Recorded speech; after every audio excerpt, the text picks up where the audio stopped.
The 117 man's remains were returned to China on Sunday from South Korea. 2 fighter jets escorted the transport plane as it entered Chinese airspace. This is the 7th such repatriation since 2014, with South Korea returning a total of nearly 600 sets of remains earlier. For more on that, let's cross live to our reporter Sun Tianyuan in the city of Shenyang. Hello, Tianyuan. Tell us more about the upcoming event. Hello, Pandon. In about 15 minutes, a ceremony is scheduled to take place here for the burial of the remains and belongings of 117 Chinese war heroes killed in the Korean War 70 years ago. They will be laid to rest next to their comrades in an underground tomb in Shenyang Cemetery for Korean War Martyrs. And this year's burial is expected to be the second largest after nearly 440 Chinese soldiers were laid to rest in the first such repatriation in 2014. An honor guard is expected to fire a 27-gun salute to the martyrs who sacrificed their lives in defending their homeland.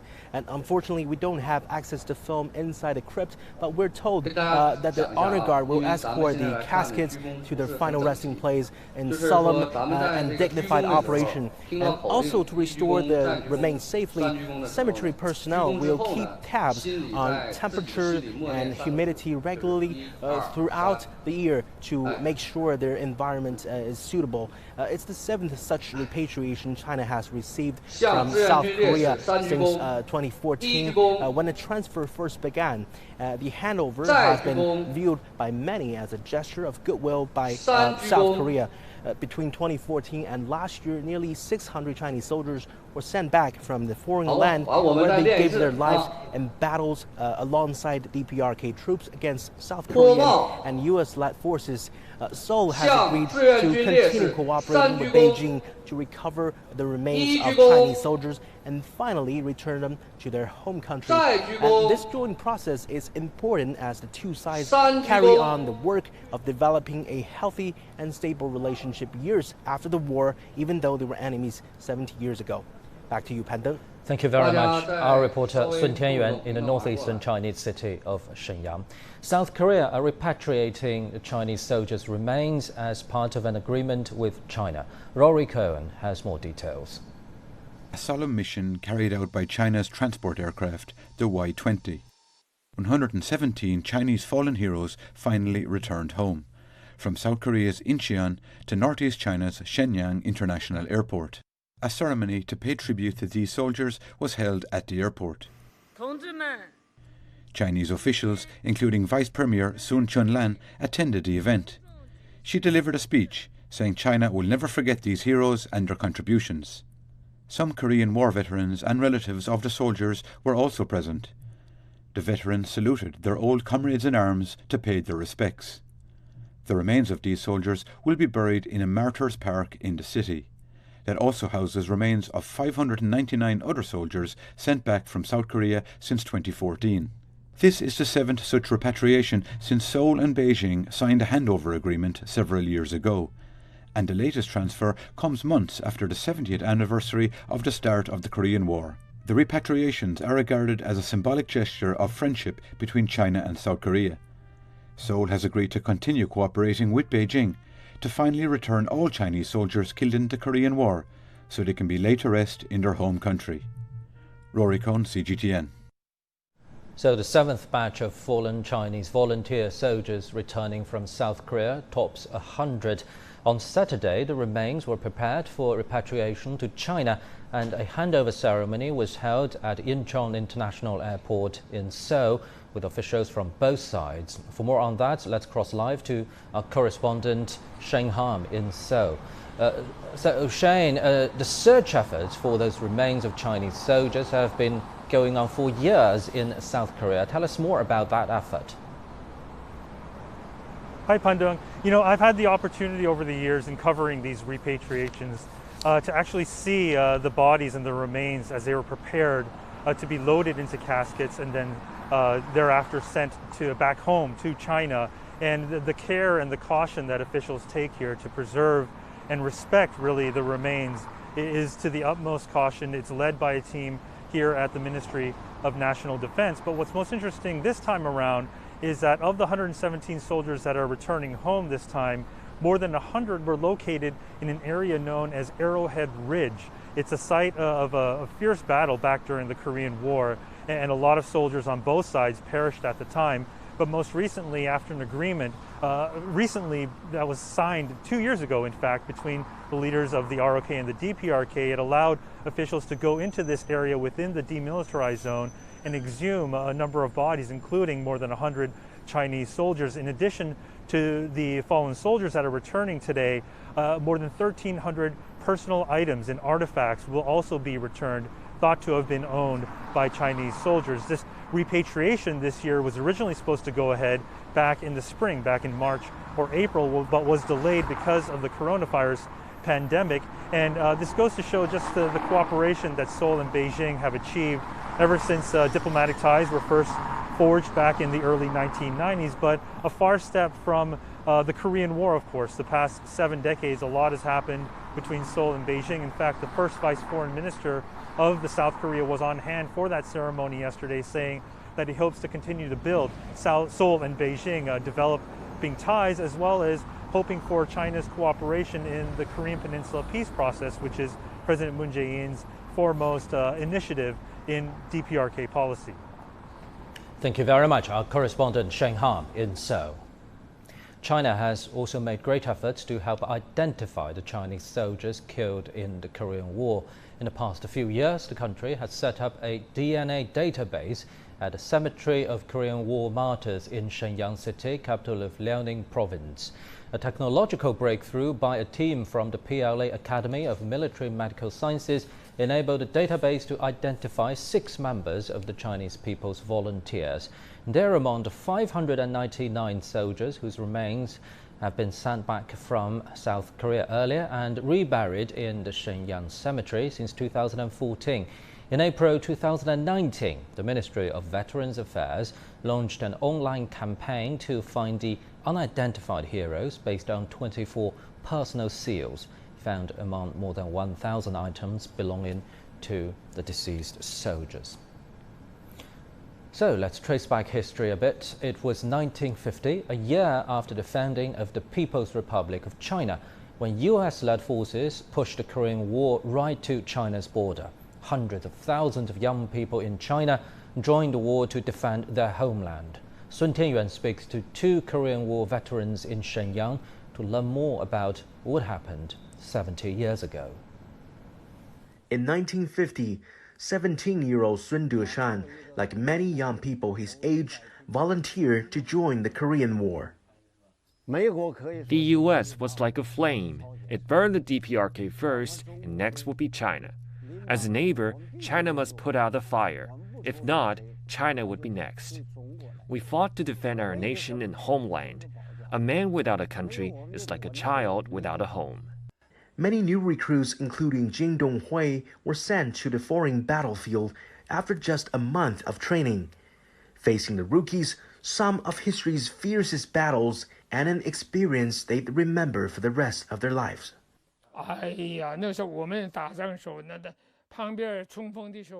While we charged forward, bombs, shells and fragments exploded next to us. Many of us fell, but we marched on no matter what. At first we were afraid, but we knew it's either them or us, so we braved up and fought hard.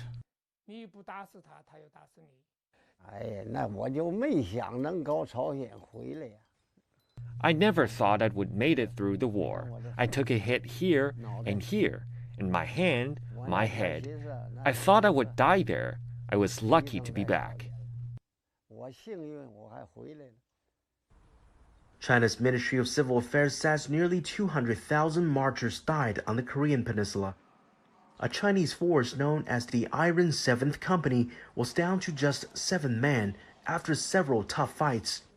At the bottom of a valley, Jin watched his comrades fall one by one as enemy troops swarmed up the position. They ran out of bullets and grenades. The 7 soldiers fixed their bayonets and readied for hand-to-hand combat. Saved by the sound of the bugle, enemy troops thought there was a counterattack and retreated. Chinese soldiers often had to fight taller and stronger enemies in the most primitive way, on account of the huge gap in weapons. Jin recalled a desperate fight when a Chinese soldier tried to take out an enemy machine gunner in close combat.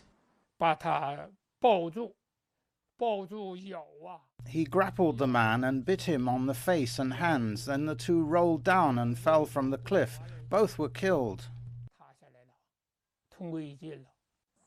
In other battlefields, U.S.-led forces dominated the sky, while China had 0 planes in the early campaigns. Chinese troops on the ground were often sitting ducks to death from above. I was escorting the telegraph to the front line. After the mission, I realized a bullet had shot through the brim of my hat. Under such circumstances, China and the DPRK pushed their opponents back to the 38th parallel and signed a truce agreement in 1953. For the Chinese veterans, they say they're happy to see the country's development over the past 70 years.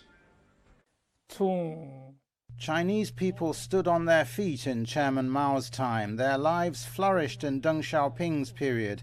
Now the nation has become stronger.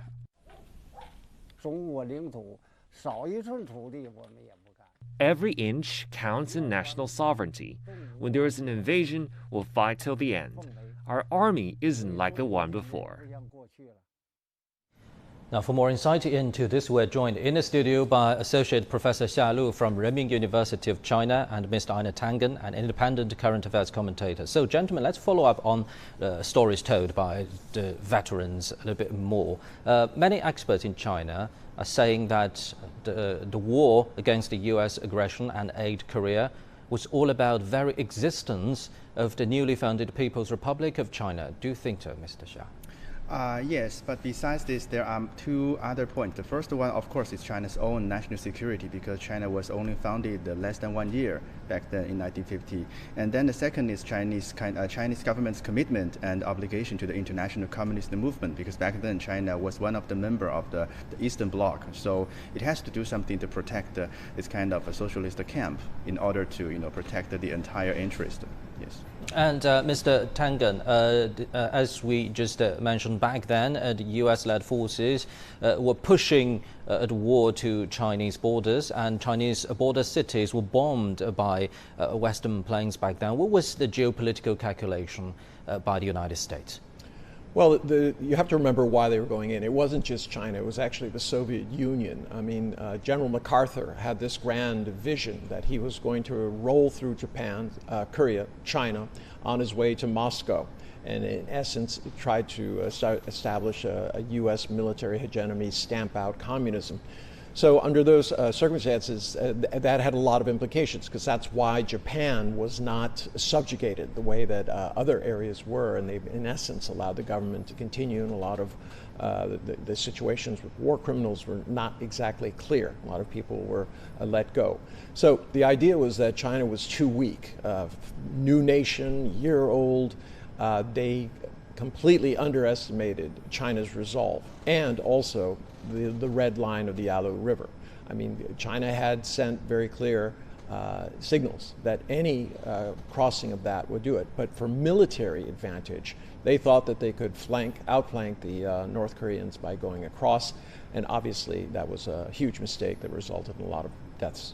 And gentlemen, this is actually the second day for the 7th batch of the return of the remains of Chinese fallen heroes. On Sunday, solemn ceremonies were held both in Seoul and in the northeastern Chinese city of Shenyang for those fallen heroes. What do you think is the key message here, Professor? And actually, this was the 7th, like you mentioned. And 7 years ago, the former president of South Korea visited China, and she showed this kind of a signal of trying to do some more reunification or reunification of the Sino-Arab relation. And I think this is a very strong signal for the peace, and especially for the peace for the entire East Asian or the Asian Pacific area. As we're talking about this, we're watching live footage from the northeastern Chinese city of Shenyang. This is the cemetery for war heroes of the Korean War. Yes, Professor, you were saying? Yes.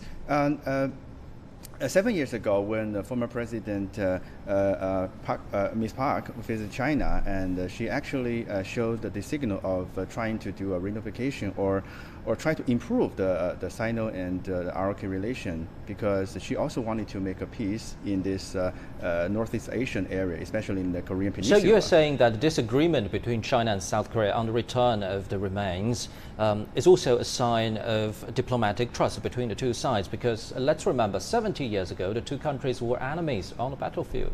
Yes, that's what I mentioned. 7 years ago, when the president came here, she was trying to do the kind of recreation of peace agreement and the peace framework in the Northeast Asia. It's not only for the best of the South Korea, but also for the entire Korean Peninsula and also for the East Asian area. Right, as we can see from the live footage, a solemn ceremony for the burial of the remains of 117 Chinese soldiers died in the Korean War is about to start very soon. So you mentioned the diplomatic implications, but what about a message to the Chinese people in the country?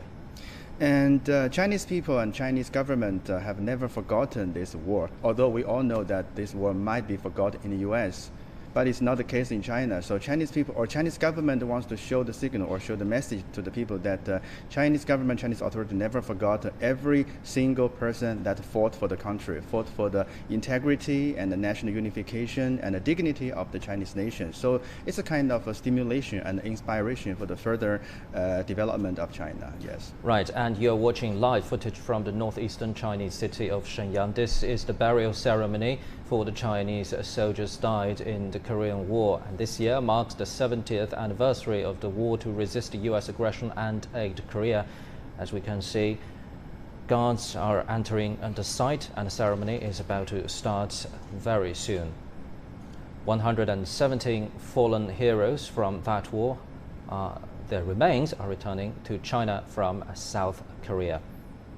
And you're watching live footage from the northeastern Chinese city of Shenyang. This is the war cemetery for the martyrs of the war to resist the U.S. aggression and aid Korea. Between 2014 and 2019, a total of 599 have been returned from South Korea to China over the past 6 years, after the two countries came to an agreement in 2013. All of those have been buried in Shenyang. The ceremony starts now.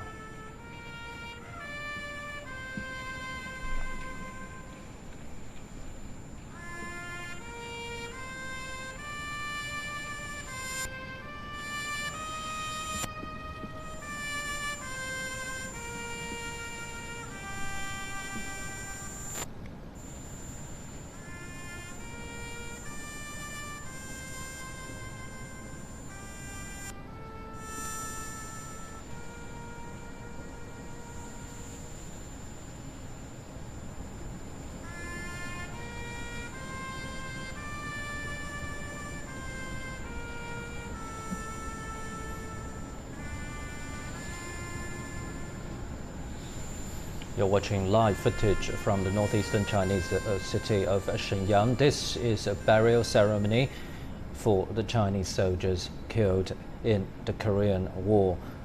The remains of 117 fallen heroes were returned from South Korea to China on Sunday. They are the 7th batch of such returns. And this year marks the 70th anniversary of the war to resist the U.S. aggression and aid Korea. Now, the handover usually came in March to April around China's Qingming Festival, also known as Tomb Sweeping Day. And this year, the event was postponed to September for a few months because of the coronavirus pandemic. It's estimated that over 190,000 Chinese volunteer soldiers died in the war to resist the U.S. aggression and aid Korea, but very few were buried on their homeland. So that's partially why China and South Korea reached this agreement in 2013 to discover and return the remains of those fallen heroes of China. And on Saturday, a handover ceremony was firstly held in South Korea and then in the city of Shenyang. This is the burial ceremony for those fallen heroes returning home.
Minister of Veterans Affairs, Mr. Sun presents the eulogy.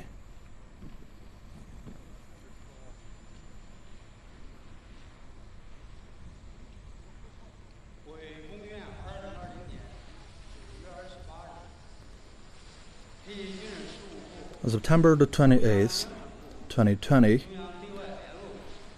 the Political Affairs Division of the Central Military Commission, Ministry of Foreign Affairs, the International Cooperation Office of Central Military Commission, and Liaoning Provincial Government and the Shenyang Municipal Government sent their representatives in this solemn burial ceremony of the fallen soldiers of the Korean War in the Cemetery of Revolutionary Martyrs in Shenyang.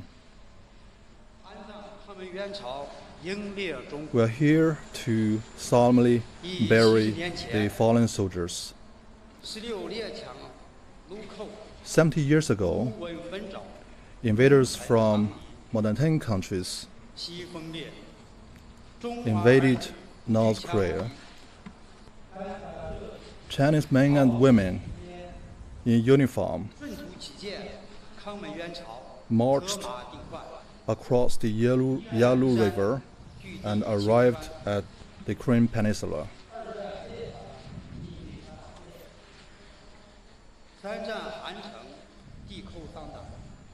The Chinese Voluntary Army fought numerous battles in the Korean Peninsula. For 5 times, they fought in the Shenyang River, and they refused the peace talks. They walked through gunfires, and their spirits left us with great legacy. They have once again demonstrated the spirits of the Chinese civilization and the Chinese people. Their spirits is a great legacy for all of us, even to the present day. We refresh this memory and we re-inject this momentum and spirit into our current drives.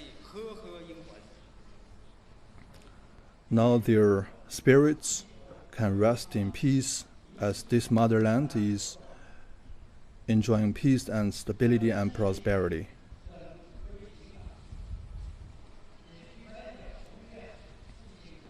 And now is the time to welcome back those fallen soldiers who fought fearlessly on the battlefields of the Korean War. The Chinese Voluntary Army at the time defied the odds, and now they will live in peace.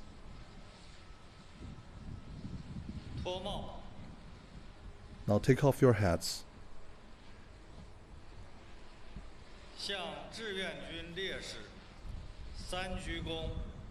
Now 3 bows to the martyrs. The first bow.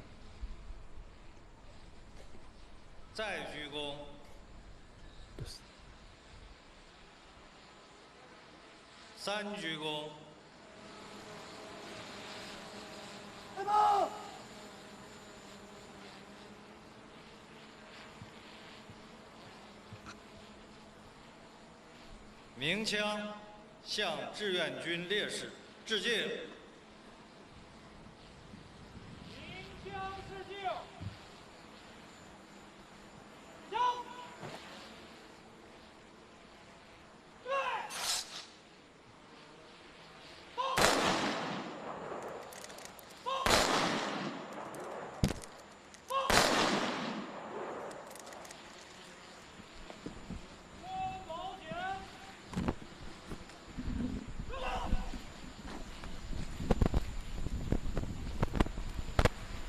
起灵。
You're watching live footage from the northeastern Chinese city of Shenyang. This is a burial ceremony for Chinese soldiers sacrificed their lives in the Korean War. Participating in the ceremony on Monday in Shenyang are PLA soldiers and officers, veterans of the Korean War, and people from all walks of life in China. The remains of 117 fallen heroes of China are put to rest on Monday in the northeastern Chinese city. This is the Wall of Heroes. Names of the fallen heroes were engraved onto the monument wall, and honor guards are showing their respect to all those fallen heroes, and actually the whole country has been showing its highest respect possible to the fallen heroes.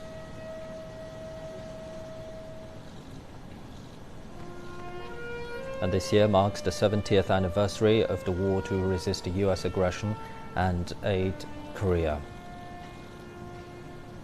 The handover ceremony usually came in March or April around China's Qingming Festival, also known as Tomb Sweeping Day, but this year the event was postponed to September on this very day because of the COVID-19 pandemic.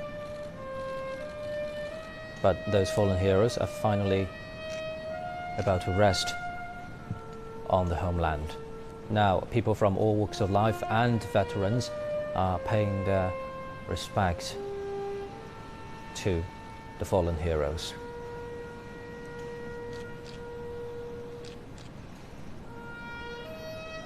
Now, for more insight, let's talk to our guests. So, Mr. Tangen, is this common practice for countries to pay such a respect to their fallen heroes? Absolutely. I mean, the sacrifice that is necessary. I mean, the aberration, of course, is the things that are allegedly Donald Trump said about people who are willing to sacrifice and serve their country. But in this particular case, you have a situation where people, they feel very strongly that these young men and women who sacrifice everything for the ideals and to protect their country need to be recognized. And that is not just on one side, that is on all sides. And hopefully the takeaway from that is that we will not have these types of situations again. The greatest thing is if these events of the past can stay in the past and not be part of our future. Professor Xia, tell us more about the significance of such memorial ceremonies in the Chinese context, because looking at those fallen heroes, this may remind us of a famous article from Chairman Mao Zedong, Serve the People. He said, we come from the people, we're part of the people, so whoever of us sacrificed their lives for the people, we should remember them in the highest format as possible. And yes, 3 points can be concluded here. First one is that never forget about the history, because actually when the People's Republic of China was founded in 1949, most of the founding fathers actually still remembered 50 years ago or half a century ago in 1895. It was back then the Qing dynasty, or the central authority of the back then Chinese government, never did anything, or kind of reluctant to do anything to respond to the foreign invasion that the Chinese kind of territory and the Chinese northern territory got breached and got invaded. And then in early 1930s, we had another kind of invasion, also from the foreign invader. But Chinese authority back then, not only in Nanking but also in the Dongbei, the generalissimo, the general back then didn't do anything to respond to this kind of thing. So we saw another bad history. So in 1950, Chinese authority back then wanted to do something to change the situation, to tell the people that this authority, this government is from the people and is for protecting the people and for protecting the Chinese nation's interest. So yeah, in 1950, Chinese authority back then was, although very weak, it still did anything he could. Mr. Tangen, what do you make of the decision made by China back then in the year 1950 to fight this war? Because if we look at the sheer military power comparison, the United States obviously was the strongest army on earth back then, and with the pride from the victory in the Second World War. What made China to finally reach that decision? Well, you have to look at the historical context that my colleague just pointed to. China was very sensitive to any kind of foreign invasion. So crossing the Yalu River into Chinese territory was, by definition, an act of war. They were not going to allow a repeat at what the Japanese had done in the northern territories. So this was a very clear, bright red line, kind of like Taiwan is today. And the Chinese showed resolve. I mean, they did not have the kind of weapons to respond. They didn't have an Air Force cover. This was not going to be a situation where there would be a few losses compared to, many deaths on the other side. They knew going in that this was going to be a war of attrition. So China, I think this demonstrates that China has resolve. It has bright red lines, much like with India in '62. It will not have its territory, compromised, and this is something that is going to remain part of China in the future.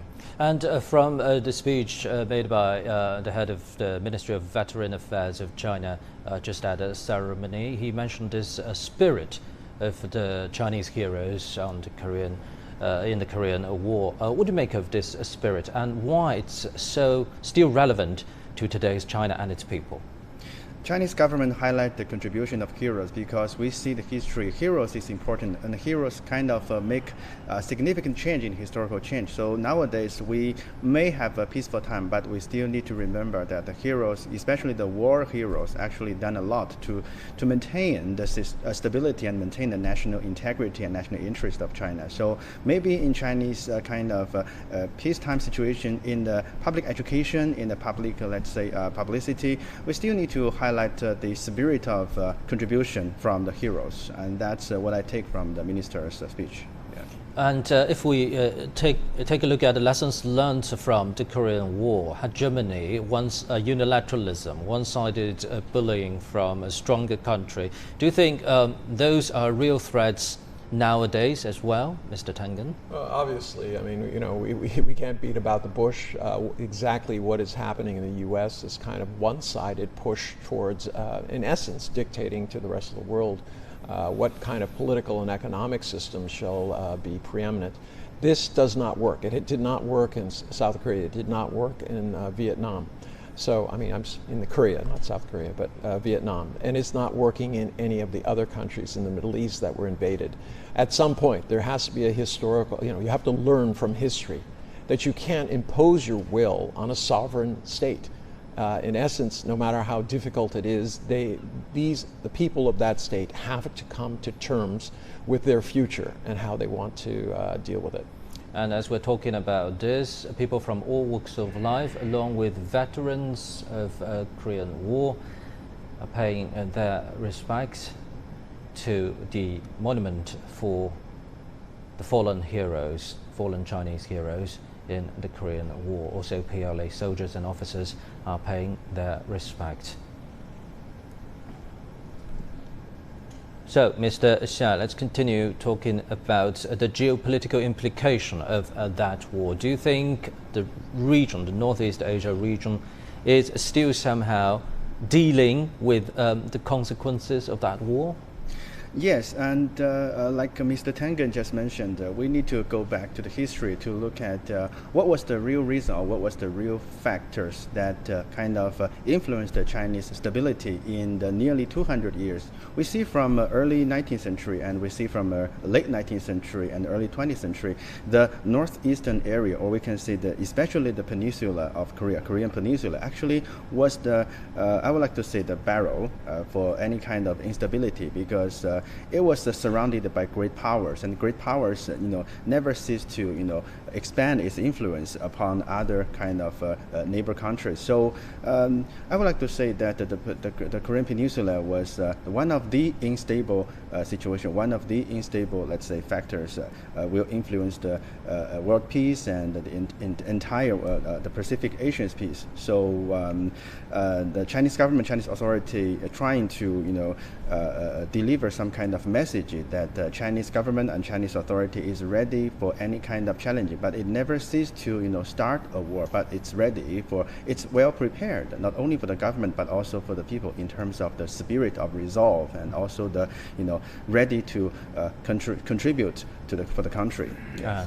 And let's take a look at what's happening now in Shenyang. Veterans are paying their respect to the fallen heroes. And you're watching live footage from the war cemetery for the war heroes of the soldiers died in the Korean War. So, Mr. Tangen, talking about consequences of the Korean War, what was signed back in 1953 was an armistice agreement rather than a permanent peace deal. So, are you expecting that warring sides will eventually sign a permanent peace deal in the near future, or that's still a quite remote scenario? I think it's still fairly remote. You need to have a number of countries in alignment. Not only South Korea, Japan, China, but also Russia and the United States in order to make this work. And right now, we just don't have the conditions that are necessary, despite all the noise that was made by Trump about meeting with the young Kim. It didn't amount to anything. Things are exactly back where they were before all these supposed friendly meetings. It takes real diplomacy. You have to address the issues. Right now, North Korea wants a protective umbrella. They want to make sure that they can continue as they are. South Korea is interested in reunification. It's not clear what the U.S. wants other than the fact that they don't want a nuclear North Korea, but that seems to be more and more a de facto situation. So at this point, it's very, very difficult to see unless there's some real world leadership that steps up and things change. And another factor is that the United States based its military base in South Korea as one of the biggest, or even the biggest in the world. So do you think, so what was the geopolitical concern or interest for the United States nowadays, right now, for remaining such a big military presence on the Korean Peninsula? Is it only targeting China? No, I don't know that it's necessarily targeting China directly, but indirectly. There's always this idea that somehow communism is united. The fact is, communism today is very, very different. But I would say it goes back to Woodrow Wilson's time, this idea of a containment strategy, that this is the wall against the spread of communism. But that is increasingly, it rings hollow. People look at it, what is happening in North Korea is quite different from any kind of classical communism. It's not like the Soviet Union or like China. It's kind of gone a different direction, let us say, to be polite. So at this juncture, it's not really clear why we have 50,000 troops there and so many bases. Other than, quote, to keep a client state, which is South Korea. Remember, if there is any act of war, the United States assumes control over the South Korean army and is, in fact, controlling everything on the military side. So it's still a very unequal situation. You've seen other areas, other countries try to get away from the kind of the post-World War II mentality and a lot of the structures and agreements that were set up there. I think it's a question of time before South Korea starts struggling with this and how to change the equation in a way in which they can have a better relationship with North Korea. Thank you very much, Mr. Tangen and Professor Xia Lu there. Now, before we end this special coverage, let's take a look back at remains of Chinese volunteer soldiers returning from South Korea to a final resting place on their homeland. With that, we end this edition of The World Today on CGTN. I'm Pan Deng in Beijing. Bye for now.